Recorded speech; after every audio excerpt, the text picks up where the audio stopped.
All right. All right, Joe, we can't really hear a lot of it. I've just been told President Trump may make his way over here live, which would be great. But first, we have the free state of Florida governor, my governor, Ron DeSantis, is with us. Governor DeSantis, great to have you, sir. How are you? I'm doing good, Sean. Good to see you. You know, you kind of had your own little version of a kind of big moment debate with Gavin Newsom, which I thought was a lot of fun for me to be able to be a part of and moderate. These debates are interesting. I would argue that was far more substantive than Kamala Harris and cliches and no questions about the most radical positions any one person has ever taken in her life. And that, to me, is a failure of ABC. I think they're the biggest loser of everybody tonight, and they did a disservice to the American people because there's so much that they did not ask her that we need answers to. Do you still support the Green New Deal? That would destroy capitalism. Do you still support, government-run health care for all? It would eliminate private health insurance. Do you still support, free housing, health care, education, and sex change operations for illegals? No fracking, no drilling, defund, dismantle. I mean, there's so much there. I'm at this point getting frustrated that nobody will pin her down or even ask her. That's frustrating to me.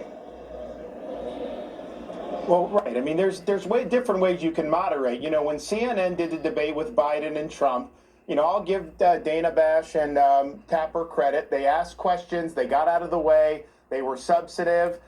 They really weren't biased. And for CNN, I think a lot of people were surprised. This one, they only asked the follow-ups to Donald Trump to try to pin him down. They tried to fact-check him, but fact-checking him on things that he was right on, like some of the late-term abortion laws in some of the liberal states. Donald Trump was right about that, and they incorrectly fact-checked him. They never fact-checked Kamala Harris. She repeated lies like the Charlottesville fine people hoax and other things. Never called her to account. But you're right, Sean. From the very first question, she was asked, are Americans better off today than they were 4 years ago?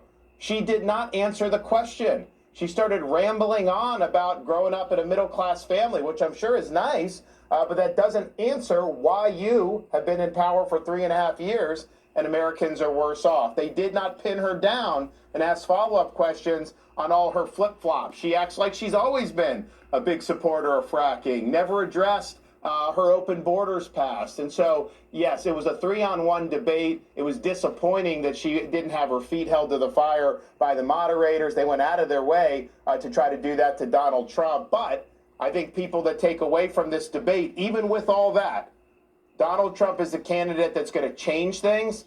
Kamala Harris is the candidate that, as President Trump said in his closing statement, she's been there 3.5 years.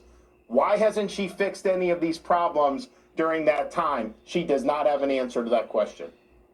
It doesn't. But, at some point, isn't it really the moderators, isn't that their job?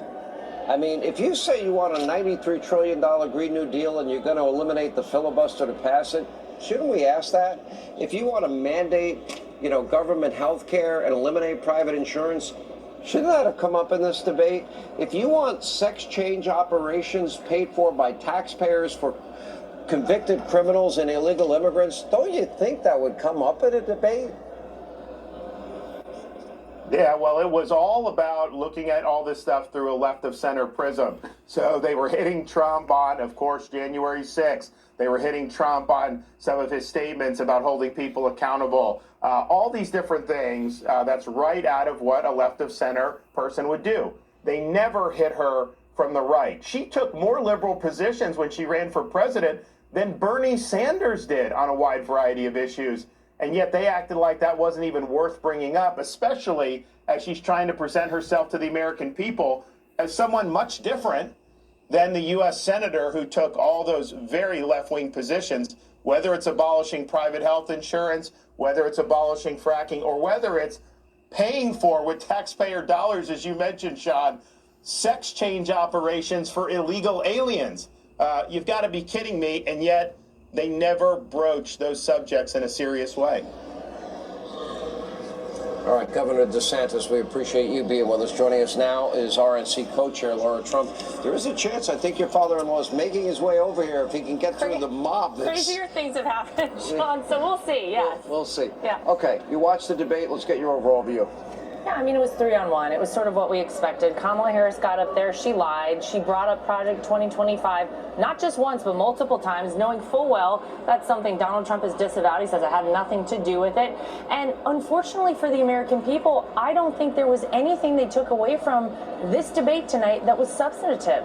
There wasn't an opportunity for, there to be a debate about how is your life going to be better if one of these two people is in the White House. Now, Donald Trump, fortunately, has been president for 4 years, and he was able to remind people how much better off their life was and how much worse off you are right now while Kamala Harris is in the White House.